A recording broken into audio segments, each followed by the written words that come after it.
ईदगाह। क्या पढ़ेंगे? ईदगाह पढ़ेंगे।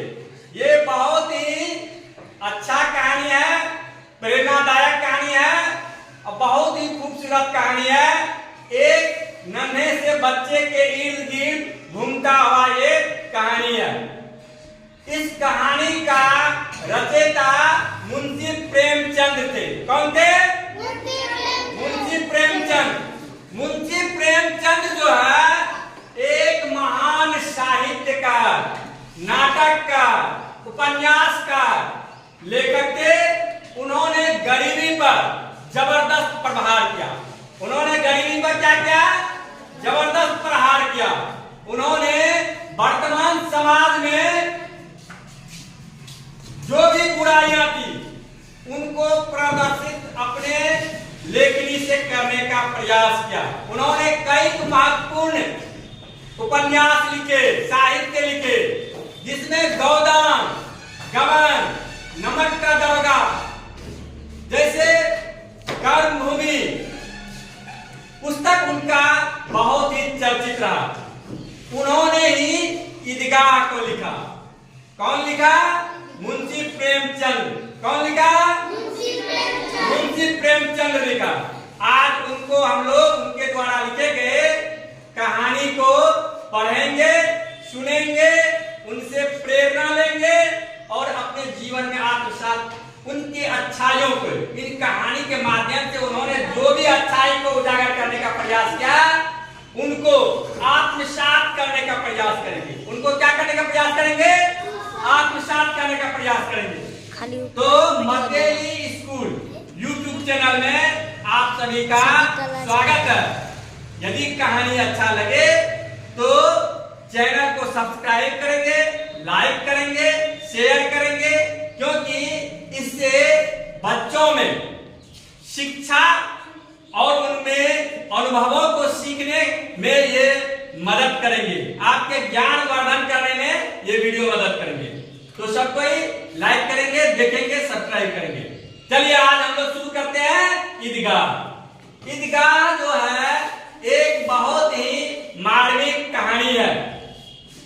इसमें हामिद नाम का एक छोटा सा नन्हा सा बच्चा रहता है, जिसका उम्र 4-5 वर्ष का रहता है। उनके दादी का नाम है अमीना। हामिद के दादी का क्या नाम है? अमीना। और इनके दोस्तों का, उनके सहपाठियों का, उनके हम उम्र के बच्चों का नाम में है मोहसिन, महमूद, रजा जैसे अन्य किरदार भी हैं। अब होता क्या है, रोजे के 30 दिन के बाद जो है ईद आती है। ईद में मुस्लिम समाज के लोग जो होते हैं, जिस दिन ईद रहता है उस दिन तरह तरह के पकवान, मिठाइयां, सेवइयां बना के खाते हैं। हामिद जो है, इनके पिताजी बचपन में ही इनको छोड़ करके चले गए, अर्थात उनकी मृत्यु हो गई। थोड़े दिन के बाद उनके माता श्री का भी मृत्यु हो गया। थोड़े दिन के बाद उनके माता श्री का भी मृत्यु हो गया। अब नन्हा सा हामिद का संरक्षक मात्र एक उनकी दादी अमीना रह गई। उनकी दादी कौन रह गई? अमीना रह गई। अब अमीना जो है उन छोटे बच्चे को देखभाल करती थी, लालन पालन करती थी। लेकिन ईद में अमीना इस बात को सोच करके रोने लगी कि छोटा सा बच्चा है, 3 किलोमीटर दूर ईदगाह है जहां पर मेले लगे हुए हैं, वहां पर हामिद छोटा बच्चा पैदल कैसे जाएगा? जाएगा तो उनका पैर में छाले पड़ जाएगा, कहीं खो गया तो क्या करेंगे? और गरीबी है, बेचारी और बेबसी है, ऐसे में उनको मेले देखने के लिए पैसा कहां से देंगे? ये सारी बात को सोच कर कि उनकी दादी अमीना बेचैन हो रही थी और उदासी भरी पल में, क्षण में आंसू भी बहा रही। जब ईद आया तो हामिद अन्य बच्चों की तरह बहुत ही उत्सुक था। बहुत ही उत्साहित था मेला देखने के लिए। तो वह अपने सहपाठियों के साथ मेला देखने जाना चाह रहे थे। तो अपने दादी को वह कहता है, दादी तुम चिंता मत करो, मैं आराम से जाऊंगा, मेला देख करके आ जाऊंगा, आप निश्चिंत रहिए। घर पर रह करके आप सेवाइयां मिठाइयां बनाइए, ताकि आप धोबिन को, मेहतरीन को आदि को बांट सकी सेवैयां, क्योंकि ईद में पकवान जो है बांटने का भी रिवाज है, तो उनको करना है। तो वो अपने दादी को आश्वस्त करता है हामिद कि तुम घर पे रह करके पकवान बनाओ, मैं मेला देख करके आ जाता हूँ, मैं मेला देख करके आ जाता हूँ। उसके बाद हामिद अपने सहपाठियों के साथ खेलते कूदते बीच में कंकर उठा करके आम पर निशाना लगाते हुए सभी साथी के साथ वह मेला तक पहुंच गया। सभी साथी के साथ मेला तक पहुंच गया। जब मेला पहुंचता है तो हामिद के पास मात्र 3 आने थे। हामिद के पास मेला देखने के लिए कितने पैसे थे? 3 आने थे। उनके साथियों के पास, किसी के पास 5 आने, 6 आने, 4 आने पैसे थे। उनके साथी उनसे अधिक अमीर था, तो उनके पास ज्यादा पैसा था। सभी बच्चे बारी बारी से मिठाई के दुकान पर, सेवई के दुकान पर घूमते फिरते पहुंचे। कोई खिलौना लिया, कोई मिठाई खाया। हामिद को बहुत ललचाया, हामिद को मोहसिन कहता है, लो हामिद सेवैया खा लो, बहुत खुशबूदार है। जैसे ही हामिद आगे हाथ बढ़ाया, अपने मुंह में डाल लिया मोहसिन, ललचाया। हामिद जी कचोट करके उसका रह गया। सब उनको ललचाने का ही काम किया सारे दोस्त। लेकिन हामिद बहुत ही साहसी हिम्मत वाला बच्चा था। वह इतना छोटा बच्चा होने के बाद भी अपने समाज के बारे में, अपने बारे में, अपने दादी के बारे में अच्छा क्या हो सकता है वह सोचना जानता था। सभी बच्चे कोई खिलौना लिया, भिस्ती लिया, कोई सैनिक का सिपाही लिया, मिट्टी का जो खिलौना था। हामिद सोचा कि ये मिट्टी के खिलौने एक दिन तो टूट जाएंगे, एक दिन तो टूट जाएंगे, पानी पड़ेगा तो रंग इसका फीका पड़ जाएगा।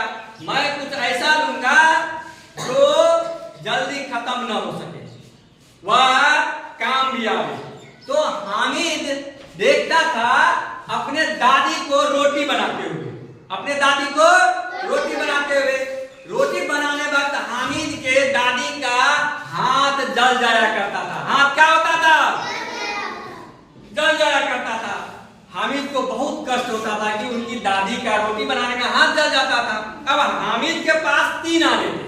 हामिद के पास कितने आने थे? जो कि मेला देखने के लिए उसको मिला था। तो हामिद सोचा क्यों न इस 3 आने का सदुपयोग किया जाए, अच्छे कामों में उपयोग किया जाए। तब उन्होंने हामिद जो है वह धीरे धीरे बढ़ता, मिठाई की दुकान से आगे बढ़ा तो लोहे का दुकान मिला। कौन सा दुकान मिला? लोहे का।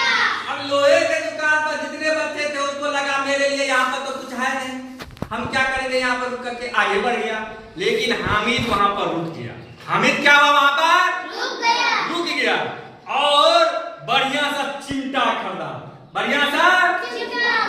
हामिद सोचा इस चिमटे को अगर कंधे पर रखूंगा तो बलवान कहलाऊंगा, अगर किसी के खिलौनों पर मारूंगा तो उसका कुचुम्बर निकल जाएगा, और अगर ये चिमटा दादी को देंगे तो वह रोटी को पकाने में काम आ जाएगा उसको। ये बात उनके मन में आया। मोल भाव करके 3 पैसे में उन्होंने चिमटा खरीद लिया। 3 पैसे में उन्होंने क्या किया? चिमटा खरीद लिया। अब अपने दोस्तों के पास गया, मोहसिन, महमूद, ये सब जो खिलौना लिया था, बोलता देखो मेरा चिमटा कितना मजबूत है, अगर किसी को दे दूंगा तो वहीं पर पथर जाएगा, वहीं पर पथर जाएगा, मेरा चिमटा सबसे मजबूत है।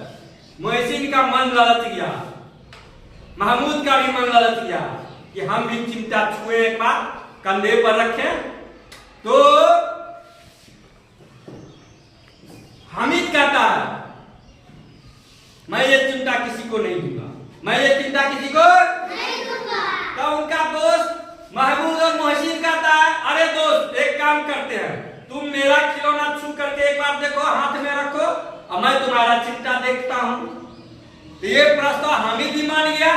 सब कोई एक बारी बारी से इनका चिमटा अपने हाथ में लिया और हामिद उन लोगों का खिलौना अपने हाथ में लेकर के देखा, खेला। हामिद कहता, तुम लोगों का खिलौना बहुत दिन तक टिकेगा नहीं, मेरा चिमटा बरसों तक जाएगा। मेरा चिमटा कंधा पर रख लूं तो बंदूक का काम आएगा, कंधा पर रख लूं तो बंदूक का काम आएगा, और चिमटा बजाऊं तो बजाने का काम आ जाएगा।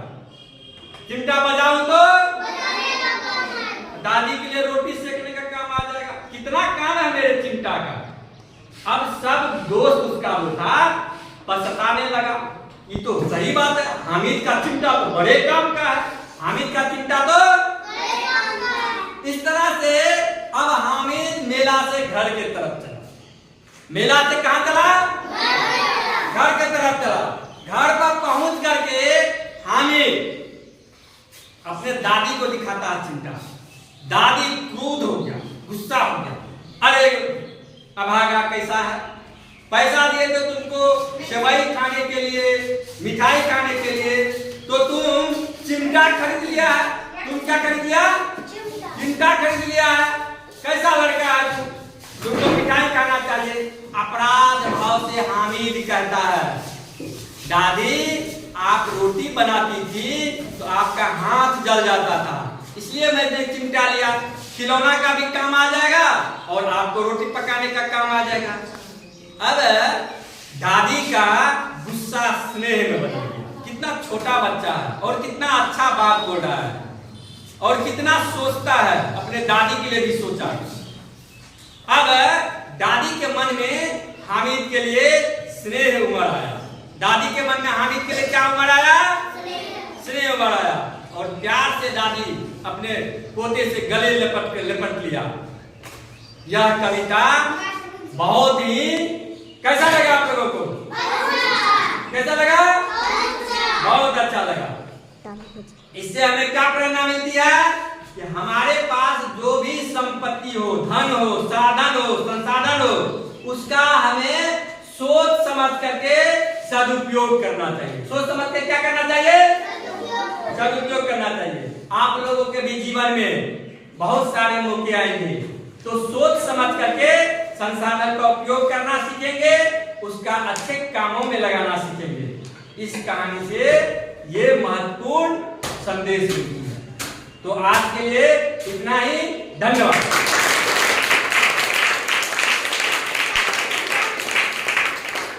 वीडियो अच्छा लगे तो लाइक, शेयर, सब्सक्राइब भी करेंगे और बार बार देखेंगे और इसे शिक्षा प्राप्त करेंगे।